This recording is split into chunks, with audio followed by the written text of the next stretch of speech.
Comment peuvent-ils dire qu'ils sont des enfants de Dieu et rejeter la parole de Dieu? Comment pouvez-vous le faire? Rejetant le Saint-Esprit lui-même qui vous a racheté. Oh, souvenez-vous bien de ceci. Jésus s'est humilié jusqu'à la mort pour vous. Il n'a pas fait d'histoire. Quand ils lui ont craché au visage, il n'a pas craché en retour.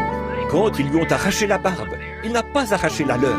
Quand ils l'ont frappé sur un côté du visage et sur l'autre, lui ne les a jamais frappés. Il a prié pour eux. Il a continué son chemin humblement. Il était un exemple d'humilité. Il était rempli de foi. Pourquoi? Il savait que ses paroles ne pouvaient pas faillir. Il a tellement vécu par la parole qu'il est devenu la parole. Oh Dieu, laisse-moi lever mes deux mains vers Dieu, devant cet auditoire. Laisse-moi vivre comme ça. Que cette parole devienne ainsi, que moi et cette parole soyons la même chose. Que mes paroles soient cette parole. Que la méditation de mon cœur, qu'il soit dans mon cœur, dans ma pensée, qu'il attache ses commandements au poteau de mon intelligence, qu'il les attache au poteau de mon cœur, que je ne vois que lui.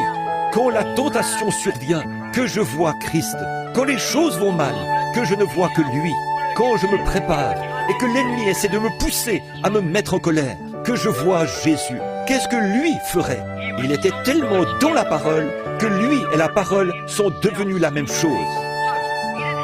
Regardez bien,